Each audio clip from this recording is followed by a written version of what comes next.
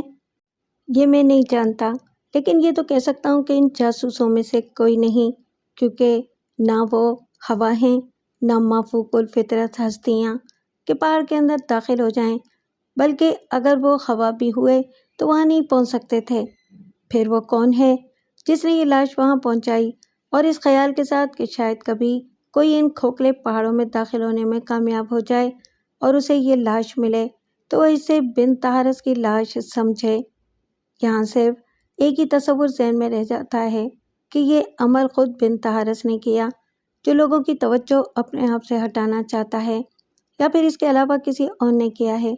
یہ بات بھی طے ہے کہ اس کھوکھلے پہاڑ میں داخل ہونے کا کوئی پراسرار راستہ ضرور ہے۔ سمجھ رہے ہو نا میری بات؟ میں خاموشی سے گردن ہلانے کے علاوہ اور کیا کر سکتا تھا؟ میری تو عقل میرا ساتھ چھوڑتی جا رہی تھی۔ ان پراسرار واقعات کے پیچھے کیا ہے، یہ جاننا دنیا کا سب سے مشکل کام تھا۔ کچھ لمحوں کے لیے خاموشی طاری ہو گئی، پھر فیکون رابی نے کہا، اور اب تمہارا کام شروع ہوتا ہے۔ ہم پہلے بھی ایک دوسرے کی معاونت کے ساتھ ایک ایسی لاش کی چیر پھاڑ کر چکے ہیں جو قدیم تھی۔ آؤ اسے بھی اسی انداز میں دیکھتے ہیں۔ اس نے وہ اوزار میرے حوالے کر دیے جن سے میں اس لاش کا پوسٹ مارٹم کر سکتا تھا۔ میں نے فوراً ہی اپنے کام کا آغاز کر دیا اور رفتہ رفتہ لاش کی ایک ایک چیز نکال کر سامنے رکھتا چلا گیا۔ فیکون رابی اس کے ایک ایک ٹکڑے کا گہرے انداز میں معائنہ کر رہا تھا۔ بہت دیر تک ہم دونوں اس کام میں مصروف رہے۔ فیکون رابی کے چہرے سے کوئی اندازہ نہیں ہو رہا تھا کہ وہ کیا سوچ رہا ہے یا کیا کر رہا ہے، یہاں تک کہ میں اپنے کام سے فارغ ہو گیا۔ نہ جانے کتنی قدیم لاش کے ایسا ٹکڑے ٹکڑے کی شکل میں ہمارے سامنے بکھرے ہوئے تھے۔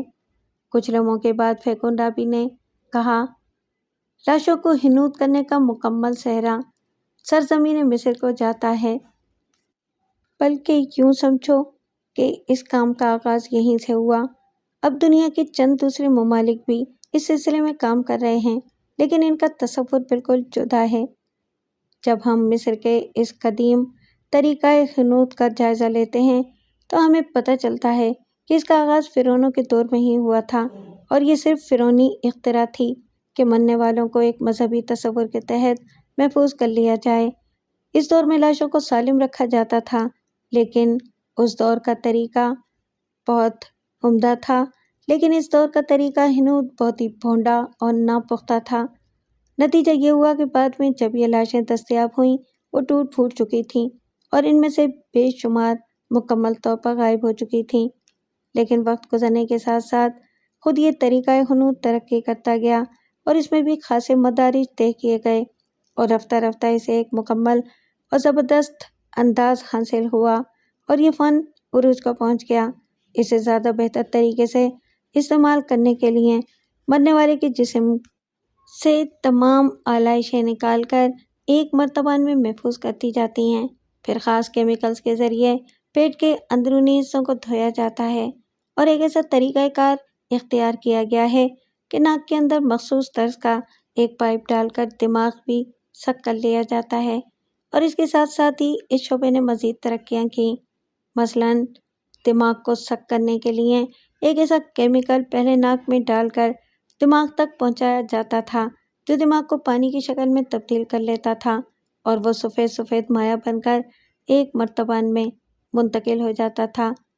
مگر بعد میں کچھ ایسے تجربات کیے گئے جن سے یہ ضروری محسوس ہوا کہ دماغ اندر ہی محفوظ رہے، چنانچہ ایک اور کیمیکل دریافت کیا گیا اور اس طرح دماغ کو کھوپڑی کے اندر ہی محفوظ کر دیا گیا۔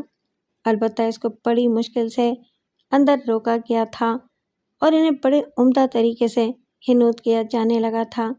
مصر ہی نہیں اور جگہوں پر بھی ایسی قبریں دریافت ہوئیں جن میں سے برآمد ہونے والی لاشوں کو دیکھ کر یہ اندازہ لگایا جا سکتا تھا کہ انہیں حنوط کرنے میں بڑی بے پرواہی سے کام لیا گیا ہے۔ بعض لاشیں ایسی بھی تھیں جنہیں مصنوعی طریقے سے حنوط کرنے کی کوشش ہی نہیں کی گئی تھی۔ ان لاشوں کو اسی طرح گرم ریت میں دبا دیا گیا تھا تاکہ وہ قدرتی طور پر محفوظ رہیں۔ ویسے فرعونوں کے دور میں یہ کام صرف مذہبی پیشوا کیا کرتے تھے اور اسے بھی ان کا روحانی کارنامہ سمجھا جاتا تھا۔ یہ سینہ بسینہ آنے والی نسلوں کو منتقل ہوتا رہتا تھا۔ ویسے ابتدا میں ایسا ہی ہوا کرتا تھا۔ اس طرح کے کام عام لوگوں سے پوشیدہ رکھے جاتے تھے اور یوں یہ ساری چیزیں ہمارے لیے بہترین تحقیق کا ذریعہ بنتی گئیں۔ اور اب اس لاش کا میں نے جو تجزیہ کیا ہے، اس سے اندازہ یہ ہوتا ہے کہ یہ ایک جعلی اور مصنوعی لاش ہے۔ جیسا کہ پہلے میرے ذہن میں شبہ تھا، اس کو انتہائی جدید طریقے سے حنوط کیا گیا ہے اور یہی اس کے جعلی ہونے کی شناخت ہے۔ اب اگر ہم اس کی عمر کو ترتیب دیتے ہیں تو اسے انتہائی مہارت کے ساتھ قدیم بنانے کی کوشش کی گئی ہے، لیکن حقیقت یہ ہے کہ یہ اتنی قدیم نہیں ہے۔ سمجھ رہے ہو نا تم؟ جی مسٹر رابی۔ خیر، اب یہ ساری باتیں بے معنی ہیں۔ میرا خیال ہے کہ یہ لاش ہمارے لیے بے مقصد ہے۔ تم بتاؤ اس کا کیا کیا جائے؟ آپ جس طرح پسند کریں۔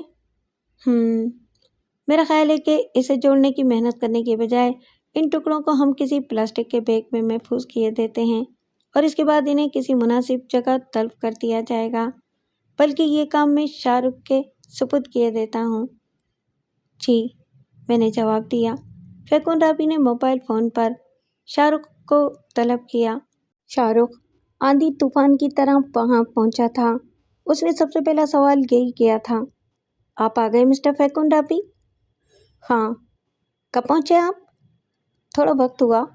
کہو تم سب خیریت کے ساتھ پہنچ گئے؟ کوئی مشکل تو پیش نہیں آئی؟ بالکل نہیں، سب ٹھیک ہیں۔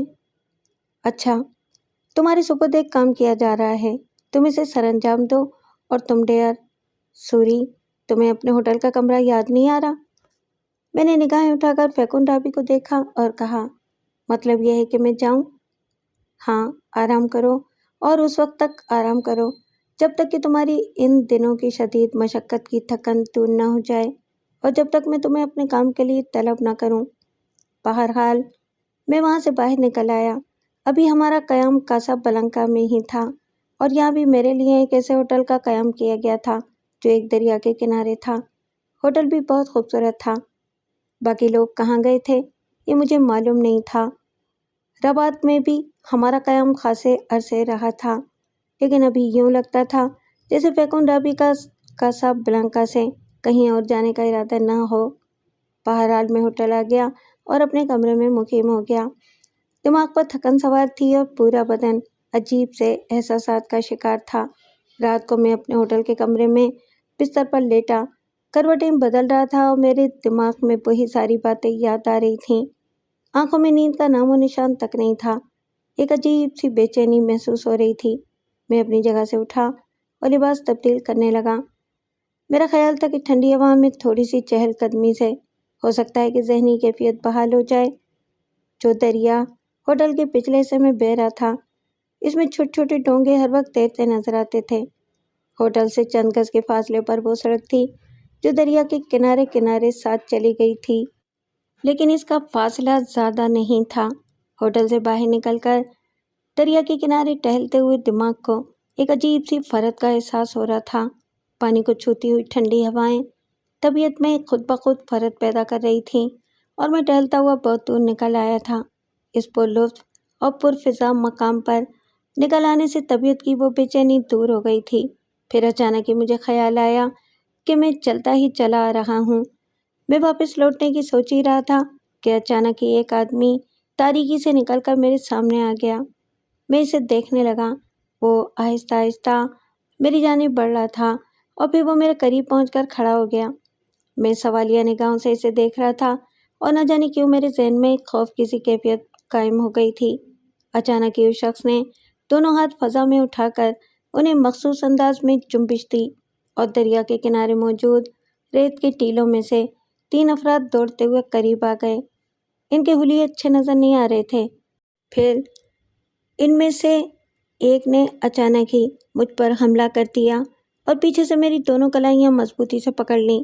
سب سے پہلے آنے والے شخص نے میری جیب میں ہاتھ ڈال کر کچھ تلاش کرنے کی کوشش کی۔ میں اب جد و جہد کر رہا تھا، لیکن 4 آدمی مجھ سے لپٹے ہوئے تھے اور انہوں نے مجھے بے بس کر دیا تھا۔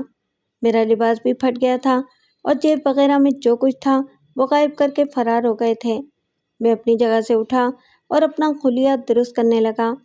بہرحال مجھے اپنی بے چینی کا صلہ مل گیا تھا جس نے میری اچھی خاصی مرمت کرا دی تھی۔ اس کے بعد میں تیز تیز قدموں سے واپس اپنے ہوٹل کی طرف چل پڑا۔ کمرے کا دروازہ کھولا، اندر داخل ہوا، دروازہ بند کیا اور دروازے سے ٹیک لگا کر آنکھیں بند کر لیں۔ کمرے میں اپنے بستر پر لیٹ کر خود پر ہنسی آ رہی تھی۔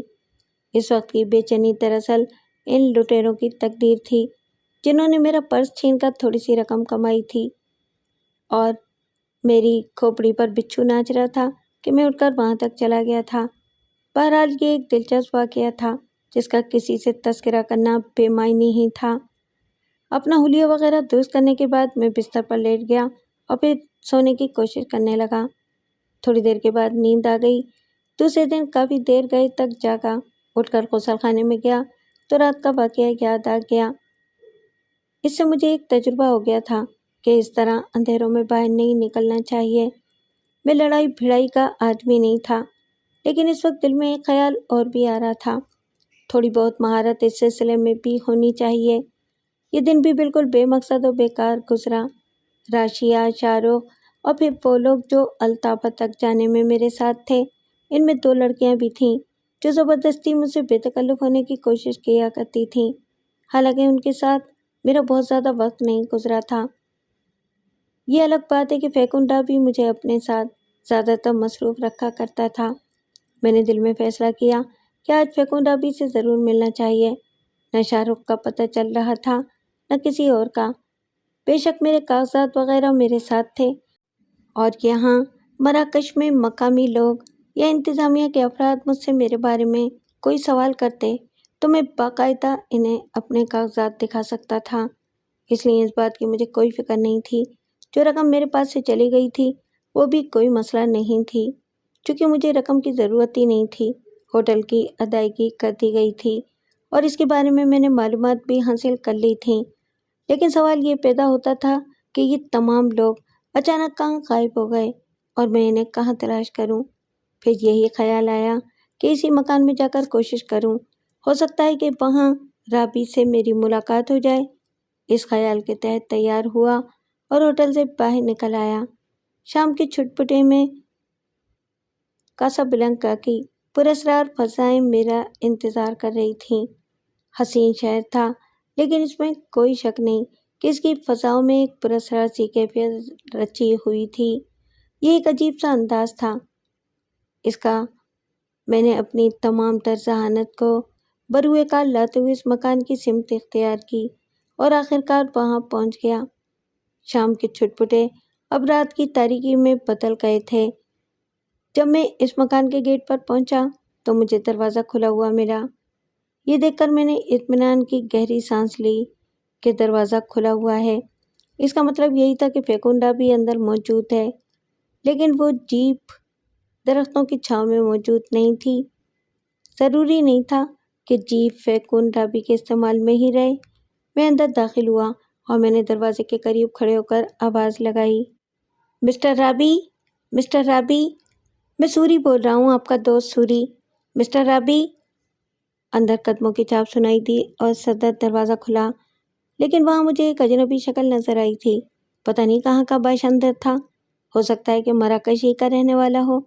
اس نے مجھے دیکھا اور ایک لمحے تک سپاٹ سی نگاہوں سے دیکھتا رہا، پھر دفتن اس کے چہرے پر خوش اخلاقی کے آثار نمودار ہوئے اور اس نے جگہ دیتے ہوئے کہا، اندر تشریف لے آئیے جناب۔ یہ الفاظ اس نے انگریزی میں ادا کیے تھے۔ مسٹر رابی ہیں؟ جی اندر ہیں، آپ آئیے، اس نے پر اخلاق لہجے میں کہا اور میں اندر داخل ہو گیا۔ اس نے پلٹ کر دروازہ بند کر دیا تھا اور پھر اس نے مجھے آگے بڑھنے کا اشارہ کرتے ہوئے کہا، آئیے، وہ اپنے کمرے میں ہیں۔ میں آگے چل پڑا۔ اس مکان کے بارے میں تھوڑی بہت معلومات مجھے تھیں۔ فیکون رابی نے کون سا کمرہ اپنایا تھا، اس کا بھی مجھے علم تھا۔ وہ مجھے لیے ہوئے اندر پہنچا، لیکن جس کمرے میں وہ مجھے لے گیا تھا وہ بالکل خالی تھا۔ اس نے ہاتھ بڑھا کر روشنی جلائی اور میں نے پلٹ کر اسے دیکھا اور کہا، مسٹر رابی، لیکن اس کے بعد میری نگاہیں اس کے ہاتھ میں دبے ہوئے کالے رنگ کے ریوالور پر پڑیں، جس کا رخ میری جانب تھا۔ میری آنکھیں حیرت سے پھیل گئیں۔ اس شخص نے منہ سے ایک سیٹی کی سی آواز نکالی اور 3 اور افراد اس کمرے میں آ گئے۔ ایک لمحے کے اندر مجھے احساس ہو گیا تھا کہ کوئی گڑبڑ ہو گئی ہے۔ میں نے خود کو سنبھالا اور حیران نگاہوں سے اسے دیکھنے لگا۔ ان میں سے ایک نے کہا، اوہو، کیا یہ شکل تمہیں جانی پہچانی لگی ہے؟ یہ سوال اس نے اپنے ایک ساتھی سے کیا تھا۔ اگر نہ لگی ہوتی تو میں اسے باہر ہی سے ٹرکا دیتا۔ اسے اندر لانے کا مطلب یہ ہے کہ میں نے اسے ایک نگاہ میں ہی پہچان لیا ہے۔ میں ان کے یہ الفاظ سن رہا تھا، لیکن ان کے چہرے میرے علم میں نہیں آ رہے تھے۔ میں نے انہیں کہاں دیکھا تھا؟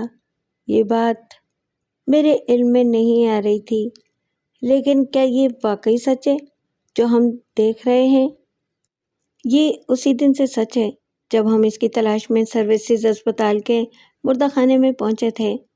یہ وہاں موجود تھا اور 100% یہ فیکون رابی کا آدمی ہے۔ میرے دماغ میں چھنچناہٹیں ہو رہی تھیں۔ مجھے وہ یاد آ رہے تھے جو اس وقت مردہ گھر میں داخل ہوئے تھے، جب فیکون رابی غائب ہو چکا تھا اور میری ان سے ملاقات ہوئی تھی۔ 100% یہی ہے۔ اس کا مطلب ہے یہ فیکون رابی کا آدمی ہے۔ بالکل۔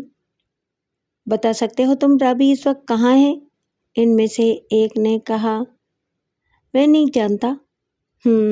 تم نہیں جانتے؟ میرا خیال ہے کہ اس جگہ کو ہم چھوڑ دیں تو بہتر ہے۔ مکان کی تلاشی میں ہمیں کچھ نہیں ملا۔ بہتر یہی ہے کہ ہم اسے لے جائیں اور اس کے سامنے پیش کر دیں۔ وہ زیادہ بہتر طریقے سے اس سے معاملات حاصل کر سکے گا۔ ٹھیک ہے، چلو اسے لے چلو۔ اچانک ان میں سے ایک نے اپنا ہاتھ اوپر اٹھایا اور میں نے اس کے ہاتھ میں ایک سلور کلر کی ٹارچ جیسی چیز دیکھی۔ اس نے ٹارچ روشن کی اور ایک شعاع میرے چہرے پر پڑی۔ بڑی تیز شعاع تھی۔ اس تیز شعاع نے ایک لمحے کے لیے میری آنکھیں بند کر دیں، لیکن ناک سے ٹکرانے والی وہ بو جان لیوا تھی جس نے ایک لمحے کے لیے میرا سانس بھی بند کر دیا تھا۔ پھر یقینی طور پر میری یہ بے ہوشی سانس بند ہو جانے کی وجہ سے تھی۔ میں بے جان ہو کر زمین پر گر پڑا تھا اور اس کے بعد مجھے کچھ ہوش نہیں رہا تھا۔ پھر یہ بے ہوشی نہ جانے کب تک اور کتنی طویل رہی تھی۔ ہوش آیا تو ایک بستر پر لیٹا ہوا تھا۔ کسی بڑے سے کمرے میں تھا اور کمرے کا ماحول بالکل سادہ تھا، لیکن اس میں نہ کوئی روشن دان تھا اور نہ کوئی کھڑکی، بس ایک دروازہ تھا جو یقینی طور پر اس وقت باہر سے بند تھا۔ میں اپنے چکراتے ہوئے سر پر قابو پانے کی کوشش کرتا رہا۔ واقعات ایک ایک کر کے یاد آتے رہے اور مجھے ایک دم احساس ہوا کہ کوئی بڑی ہی گڑبڑ ہو گئی ہے۔ اس گھر میں جہاں فیکون رابی موجود تھا، یہ لوگ کچھ تلاش کر رہے تھے۔ خیر، حالات تو ابتدا ہی سے پراسرار تھے، لیکن اب جو صورتحال ہوئی تھی وہ خاصی مشکل تھی۔ سوچنے لگا کہ پتہ نہیں ان لوگوں نے مجھے کیوں اغوا کیا ہے۔ ویسے ان کی باتوں سے یہ اندازہ ہو گیا تھا کہ یہ وہ لوگ تھے جو مردہ خانے میں فیکن رابی کی تلاش میں آئے تھے، اور اس وقت تک فیکن رابی وہاں سے جا چکا تھا۔ اب لازمی بات ہے یہ مجھ سے فیکن رابی کے بارے میں معلومات حاصل کریں گے۔ کیا جواب دینا چاہیے مجھے؟ اور ایک لمحے کے اندر اندر میرے ذہن نے فیصلہ کیا کہ اگر زندگی بچانی ہے تو اس وقت ہر بات سچ بول دینی ہوگی، یہی نجات کا راستہ ہے۔ میں یہی تمام باتیں سوچ رہا تھا کہ دروازے پر آہٹ ہوئی اور ایک شخص اندر داخل ہوا۔ ایک چوڑے چکلے بدن کا ایک لمبا تڑنگا آدمی تھا، اپنے حلیے اور جسامت سے اچھا خاصا پہلوان ٹائپ کا معلوم ہوتا تھا۔ اس نے انتہائی نرم لہجے میں کہا، آئیے جناب، وہ آپ سے ملاقات کرنا چاہتا ہے۔ کون؟ میں نے سوال کیا۔ آئیے، بعض سوالات بالکل بے مقصد ہوتے ہیں، وہ صرف ایک آواز ہے اور کچھ نہیں۔ ہم اسے کیا نام دیں؟ آپ خود بتا دیجئے۔ آئیے دیر کرنا مناسب نہیں ہے۔ اس کے انداز میں سختی پیدا ہو گئی۔ مجھے اندازہ ہو گیا تھا کہ میں اس پر حملہ کرنے کی کوشش کروں تو میرے لیے بیکار ہوگا۔ میری اور اس کی جسامت میں زمین آسمان کا فرق تھا۔ چنانچہ میں خاموشی کے ساتھ چل پڑا۔ وہ مجھے ایک کوریڈور سے گزار کر ایک بڑے سے کمرے میں لایا۔ کمرہ کافی بڑا تھا اور اس کے درمیان میں ایک بہت ہی خوبصورت پردہ پڑا ہوا تھا۔ دوسری جانب صرف ایک کرسی رکھی ہوئی تھی، لیکن یہ کرسی بھی عجیب و غریب تھی اور اس کی شکل و صورت بھی ذرا عام کرسیوں سے مختلف تھی۔ لمبے چوڑے آدمی نے مجھے کرسی پر بیٹھنے کا اشارہ کیا تو میں نے اس سے کہا، کیا یہ موت کی کرسی ہے؟ نہیں، زندگی کی، اس نے جواب دیا۔ کیا تم مجھے یقین دلا رہے ہو کہ میرے یہ قدم آخری قدم نہیں ہے؟ میں نے کرسی کی جانب بڑھتے ہوئے کہا، ہاں، ہم تمہیں بھرپور زندگی دیں گے، موت کے بارے میں نہ سوچو۔ پردے کی دوسری طرف سے آواز آئی اور میں نے غور سے ادھر دیکھا، پھر وہ لمبا تڑنگا آدمی کمرے سے باہر نکل گیا۔ میں کرسی پر بیٹھ گیا تھا۔ ایک لمحے کے لیے ایک عجب سی تھر تھراہٹ میرے پورے بدن میں ہوئی اور دوسرے لمحے ذہن پرسکون ہو گیا۔ کیا نام ہے تمہارا؟ سوری۔ فیکن رابی سے کب ملاقات ہوئی تمہاری؟ میں ایک اسپتال میں ملازمت کرتا تھا، وہاں پوسٹ مارٹم ڈپارٹمنٹ میں میری ڈیوٹی تھی۔ مردہ گھر میں مجھے فیکن رابی ایک تابوت میں نظر آیا اور اس نے مجھ سے درخواست کی کہ میں اس کی مدد کروں۔ اس کے صلے میں اس نے مجھے بہت کچھ دینے کا وعدہ کیا۔ ہر شخص ضرورت مند ہوتا ہے، میں بھی ضرورت مند تھا۔ میں نے اس کی بات مان لی۔ اس دوران جب وہ مردہ خانے میں تھا، کیا کچھ لوگ تمہارے پاس آئے تھے اسے حاصل کرنے کے لیے؟ ہاں، لیکن وہ اس وقت تک جا چکا تھا۔ پھر میں اس کے بتائے ہوئے پتے پر اس کے پاس پہنچ گیا اور اس نے مجھے اپنے ساتھ شامل کر لیا۔ وہ تم سے کیا کام لیتا رہا ہے؟ بس مختلف کام، لاشوں کی چیر پھاڑ۔ یہاں کب آئے؟ میں فیکن رابی کے ساتھ آیا تھا۔ التابا کی پہاڑیوں میں گئے تھے؟ ہاں۔ وہاں تمہیں اندر داخل ہونے کا موقع ملا؟